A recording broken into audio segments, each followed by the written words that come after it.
So I loaded up Facebook and I saw this post on there, and I have it on the screen just so you can see what I'm talking about.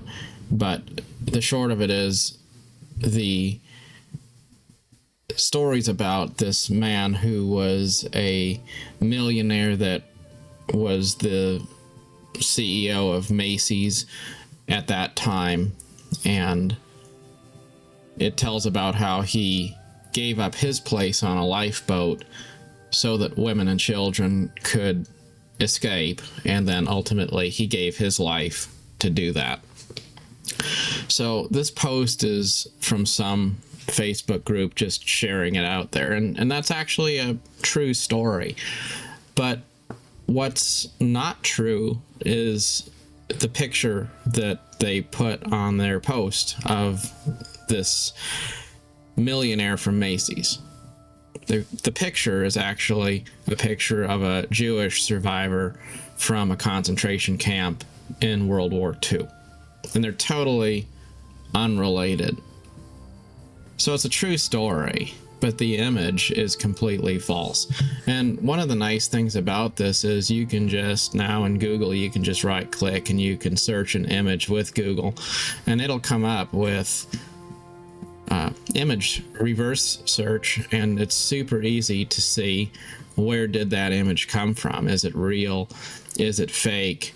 What's the actual story? So really it's just 2 clicks to find out, where did that picture come from? Like, it doesn't take rocket science to look at this and say that does not look like the CEO of Macy's. So anyway, just a silly kind of a little thing. But it illustrates how we live in a time where people are trying to produce content fast. They're trying to produce content easily, and they're trying to produce content which is most likely to be engaging, which is most likely to generate clicks and perhaps some type of monetization. And as a result of this, it's easier than ever to find ourselves in an environment where lies become more prevalent than the truth. But it's also a time of technological progress, which makes it easier than ever to find the truth as well. So I think it's important to be aware of that. And it's also important to use the tools that you have at your disposal to do your own fact checking and not just believe every single thing that you see. Now, on this topic, I was also thinking about how oftentimes the most easy to believe lies come packaged with truth. They're not completely false. And the example I was showing is really a pretty simple one. But when you get into more complicated topics, like maybe religious ones or political ones or something like that, where there's a lot of different subtopics within the conversation to navigate, it's really easy to fall for something because somebody says something true, and then you let your guard down because they made a good point. And then after you've let your guard down, that's when they slip in this lie, which is not rooted in truth, but you've already kind of let your guard down. And so, it's like the Trojan horse story. The Trojan horse was all about this fancy, big, monumental statue of a horse that the Trojans gifted to their adversaries, who accepted the gift, rolled the horse into their camp, and then after they were inside the city walls, that's when all of the soldiers which were hiding inside the horse poured out and made quick work of the unsuspecting foes, and then won the battle, which they had been engaged in. And the story is maybe about being a little bit wary, maybe about not trusting things at face value. And it's also a good example of how you can say that something is real, and it is real. You know, like the statue of the Trojan horse, it was a real thing. I'm sure it was beautiful on the outside, so it was what it appeared to be. It's just it was more than what it appeared to be. It included things which no one bargained for.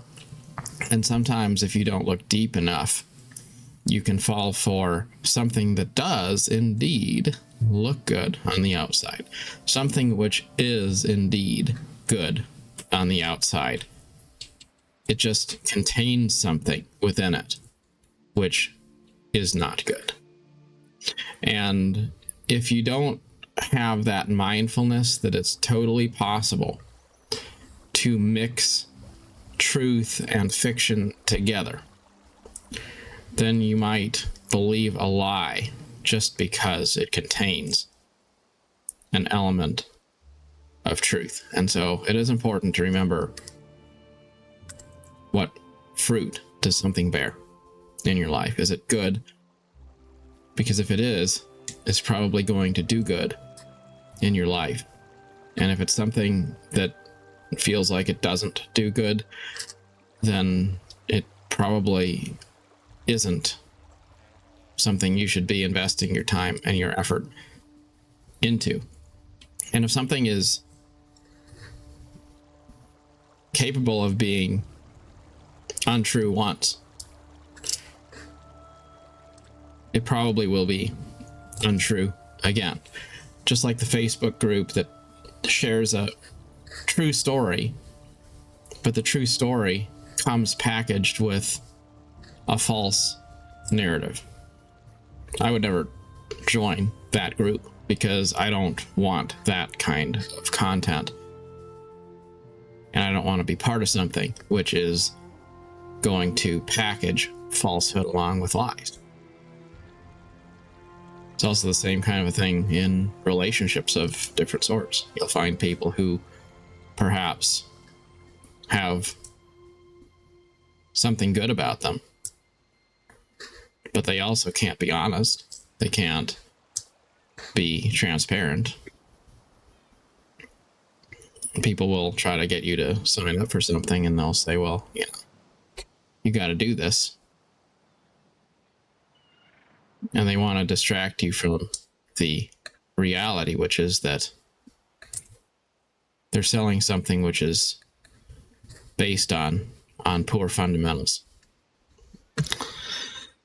So another thing that I was thinking about, that as I was reading that post, was, you know, it's a story again about a rich man who gives up his life to save someone else. Gives up his place on a lifeboat so the women and children can live. And that is a true story. That actually did happen. At least it probably did. That part wasn't completely fiction. But it also is true that that was one man who made a selfless choice in the moment. And it doesn't represent all wealthy men. So you can have situations like this where you have stories that are told, and those stories are going to say, well, here's an example of a rich man who did the right thing. So the rich people, you know, they must actually be benevolent and good. Well, that's not necessarily true, because for every story of a rich man who does good, there's a story of probably a rich man who does evil. It's very easy to generalize, to take one specific instance and then proceed to tell everyone that it represents the macro, it represents everything. So because we found one example of something, it therefore must represent the entire class. For example, I saw a picture of a video, actually, of friendly alligator. And it's a little alligator, and for some reason, it did not attack people. And it is kept as a pet, and it's around people. And so its example is that alligators are indeed capable of being friendly, and they can be pets. So the truth is, it probably is one particular alligator which has a certain tendency not to be aggressive. It could be that it has some sort of mental problem or something. It could be that it's just kind of smoke and mirrors, and people keep it fed up well, so when they take pictures around with it around other people, it isn't hungry, so it's not as likely to bite or to try to hunt, because reptiles don't hunt when they aren't hungry. So you see, it's a good example, though, again, of something which is false, which is propagated because somebody found one example that kind of aligns with the agenda that they're trying to push.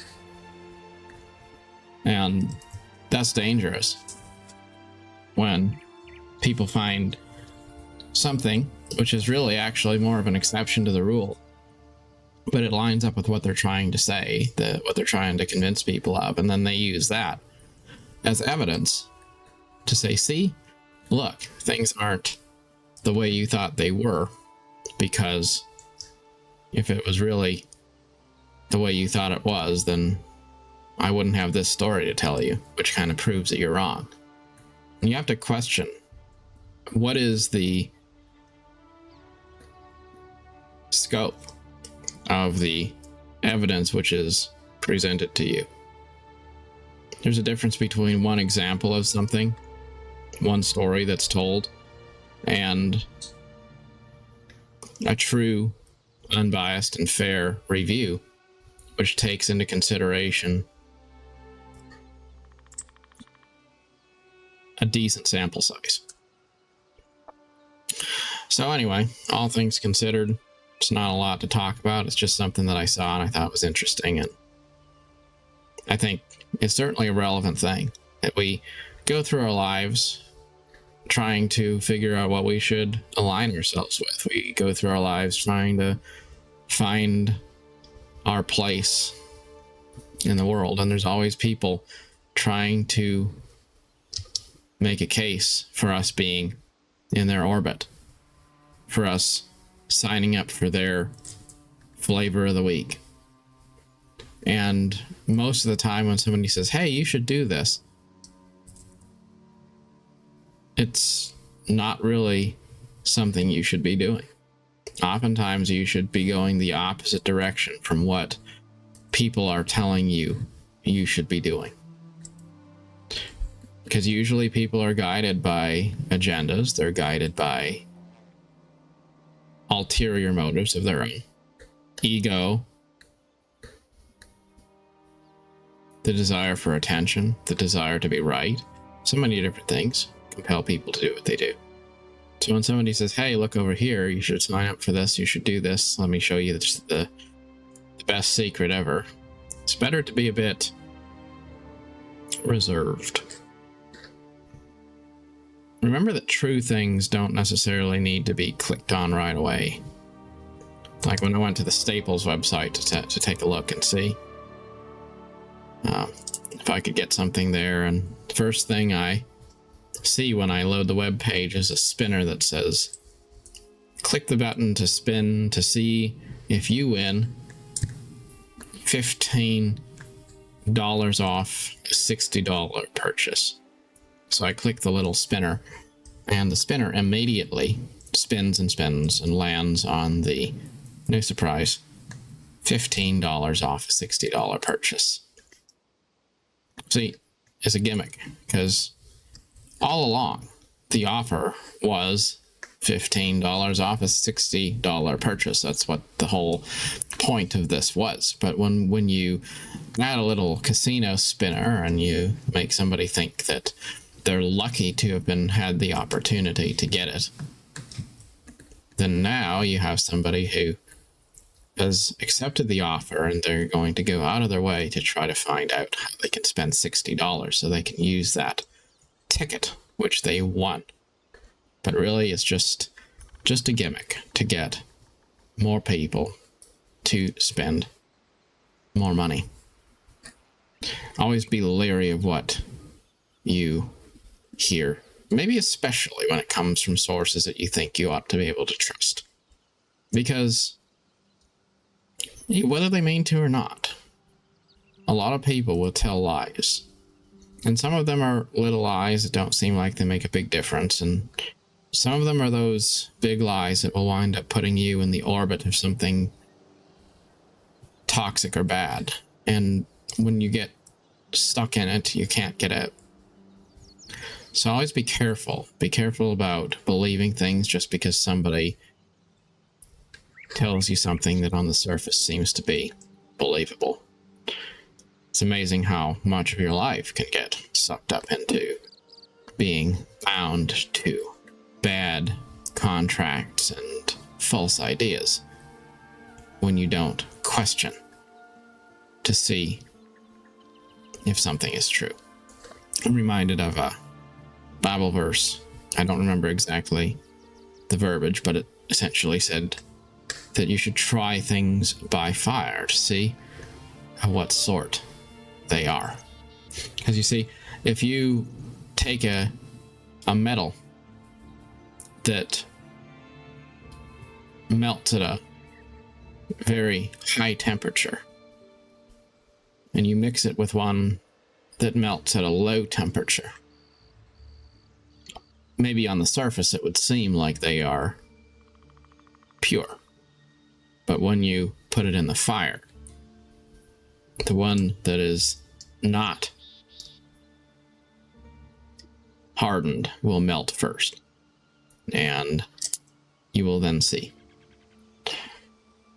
You'll see what melts away. You'll see what remains. So don't trust people just because they say you can trust them. Check it all out. See. Are people worthy of being trusted?